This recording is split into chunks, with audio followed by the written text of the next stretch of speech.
का जो पार्टिसिपेशन है वो देख करके बहुत अच्छा लग रहा है और इसीलिए एक पल भी ऐसा फील नहीं हो रहा है कि उड़ीसा का जो लैंग्वेज है वो थोड़ा सा चेंज है, लेकिन ऐसा लगा नहीं कि हमें लग रहा है कि सारे यूपी बिहार वाले ही हम लोग बैठे हुए हैं, सब मिलकर के एक परिवार लग रहा है। इतना मजा आ रहा है कि ये हैप्पी वॉरियर का परिवार जिस तरीके से बढ़ रहा है, ये सारे परिवार के लोग एक दूसरे को जान रहे हैं और हॉटलाइन की मदद से हम सब ऐसा लगता है कि सबको पहले कहीं ना कहीं देख रखा है। तो जब हॉटलाइन रात में 9 बजे आती है, सब एक दूसरे को पहचानते हैं, तो इतना अच्छा लग रहा है कि परिवार एक दूसरे से अनजान नहीं है, हम सब एक दूसरे को कहीं ना कहीं जान रहे हैं। तो आप सभी परिवार हैप्पी वॉरियर का होप मीटिंग में दिल से स्वागत है, जोरदार तालियों के साथ। मैं चाहता हूँ हम लोग तालियां सुने, और मेरा ऐसा मानना है कि हॉल में जब पहली ताली बजती है तो वो लीडर की होती है और आखिरी तक जिसकी बजती रहती है वो लीडर होता है। तो मैं ये देखना चाहता हूँ कि हॉल में बैठे हुए कितने लोग ऐसे हैं जो अपने आप को लीडर मानते हैं। मैं देखना चाहता हूँ, आप सभी लोगों को मैं देखना चाहता हूँ कि आप लोग कितने लोग हैं लीडर मानते हो। ये तालियां और जोरदार होनी चाहिए। पहली ताली लीडर की और आखिरी ताली लीडर की। अब आपको देखना है लीडर है कौन। आप लीडर है सर, आप लीडर है, सबकी बातों को। यस सर, आप भी लीडर है मैम, लिटरली सबके सब लीडर है।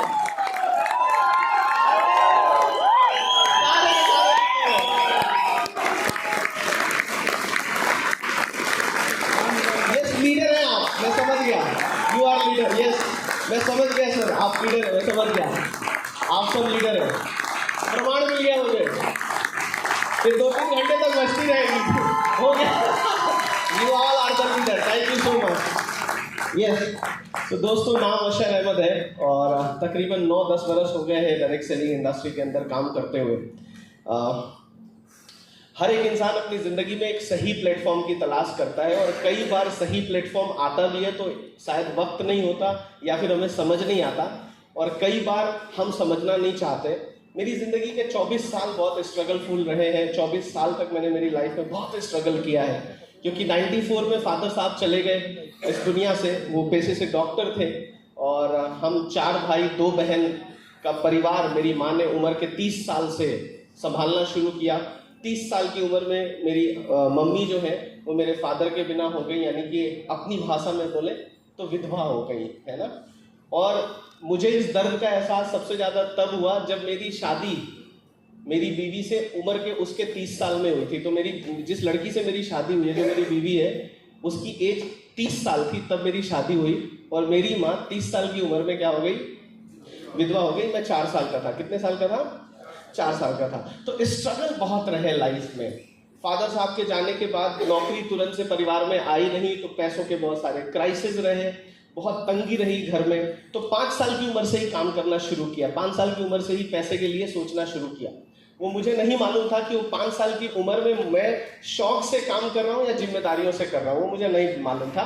लेकिन आज जब मैं काम करता हूँ तो मुझे लगता है कि जो मैं 5 साल में करता था और आज जब जिम्मेदारियां मुझसे काम कराती हैं, क्यों जिम्मेदारियां मुझसे काम कराती हैं? क्योंकि आज मैं एक बाप बन चुका हूँ, आज मैं एक पति हूँ, माँ की जिम्मेदारी है, भाई की जिम्मेदारी है, रिस्पॉन्सिबिलिटी है।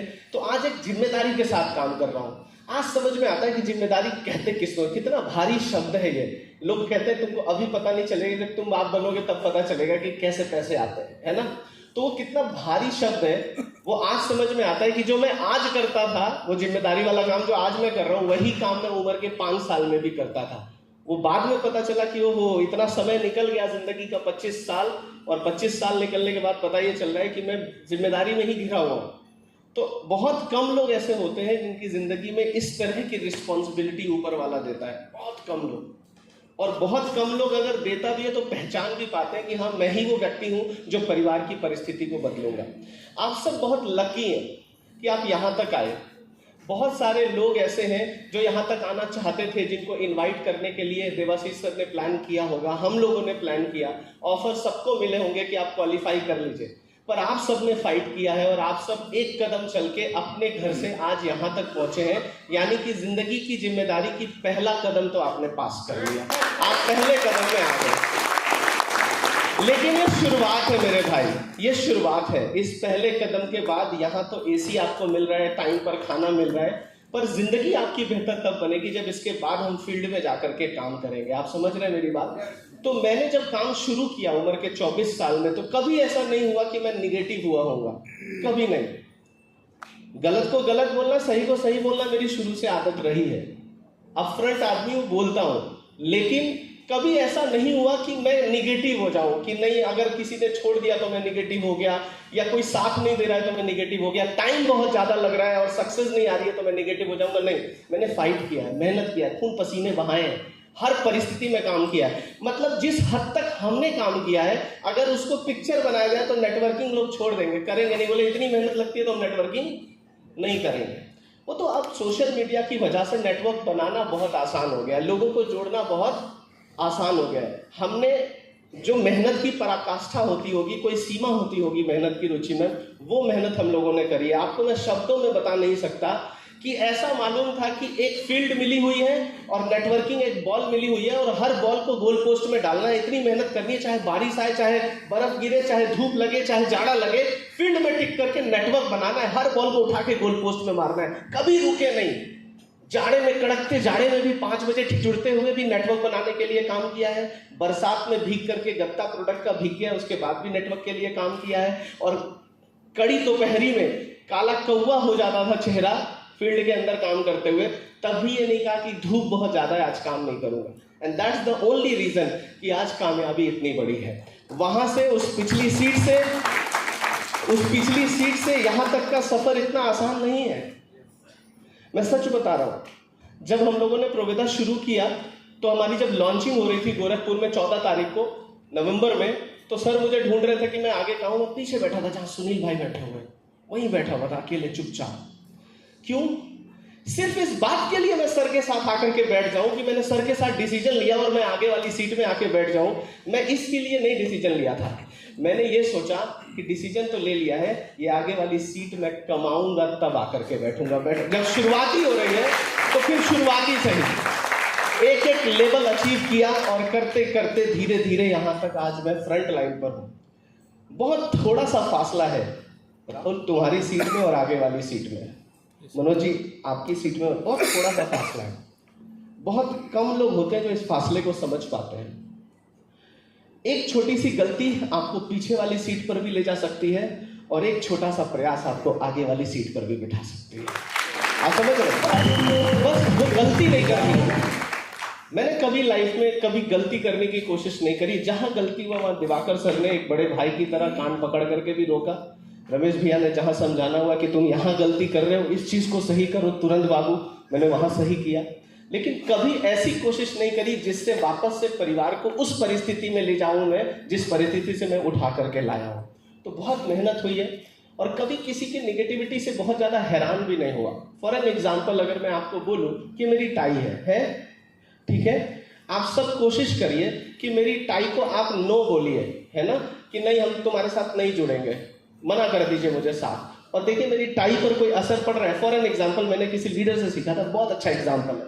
सपोज करो ये टाई है, झूल रही है ना, और आप सबको, मैं अकेला हूं और आप सब 300 लोग हैं और आप सब 300 लोगों की पावर मिला करके मेरी टाई को आपको क्या बोलना है, NO, नो नहीं करेंगे तुम्हारे साथ। देखिए इस पे कोई असर पड़ रहा है, प्रैक्टिस करते हैं एक बारी, ठीक है। आपको बोलना है और दिल से बोलना है कि नहीं करेंगे, और फूंक मारना हो तो फूंक भी मार देना कि हिल जाए मेरी टाई, ठीक है।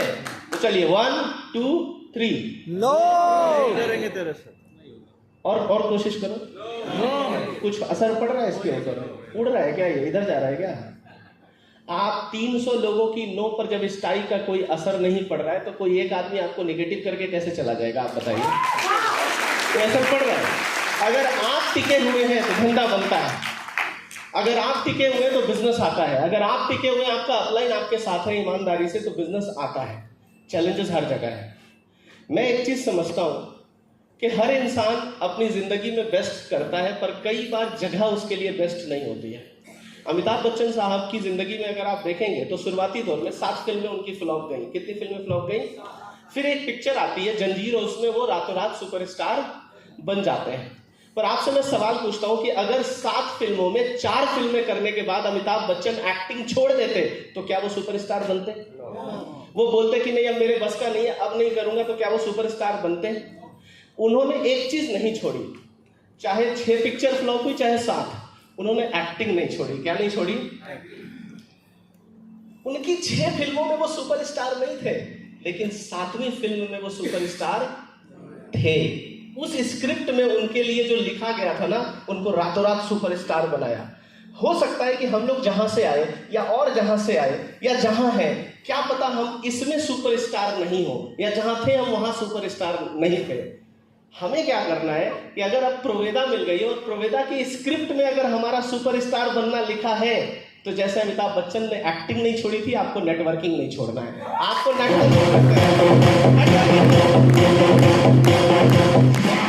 आपको नेटवर्किंग करना है, आपको हर दिन लिस्ट बनानी है, हर दिन लोगों से मिलना है, कभी भी खाली नहीं बैठना आपने, हमेशा काम करना है, दिल लगा के काम करना है, सक्सेस मिलेगी।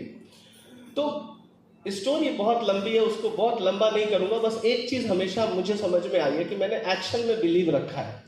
आपको इससे पहले बहुत सारी मीटिंग देवाशीष सर ने कराई होगी, हैप्पी वॉरियर परिवार ने कराई होगी, बहुत बड़े बड़े शब्द और बहुत बड़े बड़े यूट्यूब पर आपने मोटिवेशनल स्पीकर को सुने होंगे, पर उसका क्या हुआ? आप मुझे बताइए, कितने सक्सेस सेमिनार आपने अटेंड किए होंगे, कितने रेसिडेंशियल इवेंट आपने अटेंड किए होंगे? हुआ उसका कुछ बदलाव आया जिंदगी में? मर्म ये है, एक्चुअली में जो निचोड़ है वो है कि यहां पर लाकर के इस चीज के लिए आपको तैयार किया जाता है कि आप परिस्थितियों के आगे घुटने टेके बिना काम पर ध्यान दीजिए। एक ही चीज है जो आपको तरक्की दिला सकती है, वो है एक्शन। क्या है? अगर आप काम करेंगे तो ही रिजल्ट आएगा। अगर कोई इंसान ट्रेनिंग मीटिंग के बिना भी सिस्टम को थोड़ा बहुत जान करके, मेरा ऐसा मानना है कि अगर आप 100 लोगों में, है ना, 20 लोगों को, आपके पास 100 लोगों की लिस्ट है और आप 20 लोगों को भी प्लान नहीं दे रहे, तो मैं आपको बेहतर नहीं समझूंगा बनस्पत अगर किसी के पास सिर्फ 50 लोग हैं और उसने 45 को प्लान दे दिया, तो वो बढ़िया है ना? वो तो बढ़िया है ना? तो अल्टीमेटली काम करना है हम लोगों को, एक्शन पर फोकस करना है। ट्रेनिंग मीटिंग होती रहेगी, आप देखिएगा कि अगर आप काम करेंगे तो अगली ट्रेनिंग में आप भले 5वीं 6वीं या लास्ट रो में बैठे हुए हैं, आपको अगले 6 महीने कोई ट्रेनिंग मिले या ना मिले, पर इसी ट्रेनिंग को लेकर के अगले 6 महीने अगर आपने काम कर लिया, मैं ये नहीं बोलता कि अगली लाइन पर, बस बगल वाली लाइन या हो सकता है अगली लाइन आपका इंतजार कर रही है, बस आपको काम करना है मेरे भाई, एक्शन करिएगा। विद दिस मैं एक ही चीज बोलूंगा कि जिंदगी में मौके हर इंसान को मिलते हैं, आपके ऊपर निर्भर करता है कि आप इसको भजाएंगे कैसे। अपना काम करिए, अपने लोगों के साथ लग करके काम करिए, तरक्की आपके कदम चूमेगी। Thank you so much. Over to Tanuj.